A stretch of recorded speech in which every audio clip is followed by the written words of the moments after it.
We had a false start with another vendor, myself and another company I'm aware of. So we went out looking, and we were very skeptical about Huawei quite a few years ago. And we started with a test system of 40 sites in an area where we were pretty isolated. And these guys came in 3 months, we had 40 sites up and working. And I tell you, we haven't looked back. We've got about 1,000 sites. I didn't know what to do with my techs because nothing breaks anymore. My biggest problem was generators now and power supplies, but the stuff is so stable, nothing breaks, everything works. The performance out of this stuff is phenomenal. I'm telling you, I'm in love with these guys.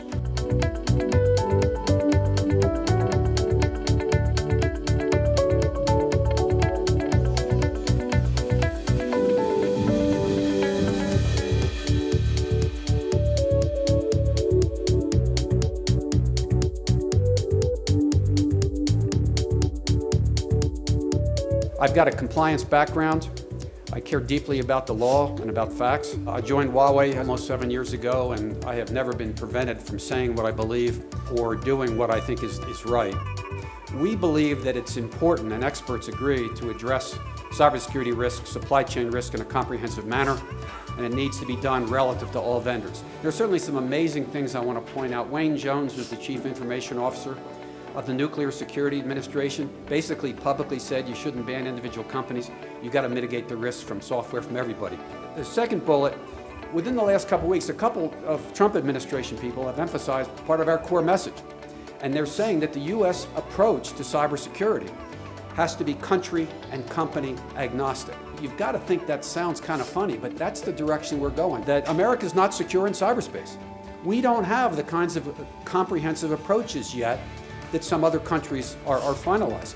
I believe the U.S. government in the last 9 months, with some of the efforts coming out of the Secure Technology Act, efforts of NIST, they're creating a Federal Acquisition Council, that the U.S. is moving toward a comprehensive approach, is moving toward an approach that can be country and company agnostic, but we're not there yet. So what do we have? We have specialized risk mitigation plans that we can talk about that meet the requirements of the government. The U.S. government is very worried that China can compel the companies who own the equipment to provide data back to the government. Who owns the equipment? We don't own the equipment. You guys own the equipment. Most U.S. allies have really been pushing back on the U.S. for several reasons. One is there's no evidence of cybersecurity wrongdoing by Huawei in the world. The benefits of Huawei technology warrant proven risk mitigation measures. I say we need the kinds of measures, because the fact that there has been no wrongdoing in the past, that's not relevant. We've got to protect ourselves, and we can only protect ourselves by comprehensive measures that provide assurance and transparency. And that's what we're talking about. We're saying to the U.S. government, talk with us. There are risk mitigation agreements that you have found adequate to protect America. Let's talk about having those kinds of risk mitigation agreements in place for us. Cybersecurity is really designed into every part of Huawei's process.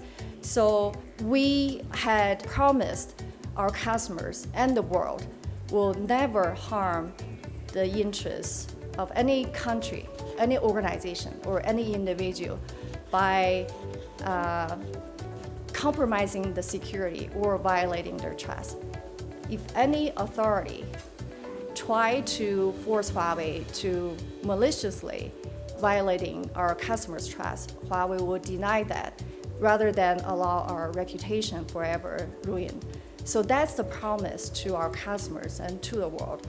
About 10 years ago, we were faced with upgrading a 1X network to DO, and we searched for alternatives, and that's where we were introduced to Huawei. So that's 10 years ago. So we still have that same DO network. We have an LTE network that's doing some fixed wireless.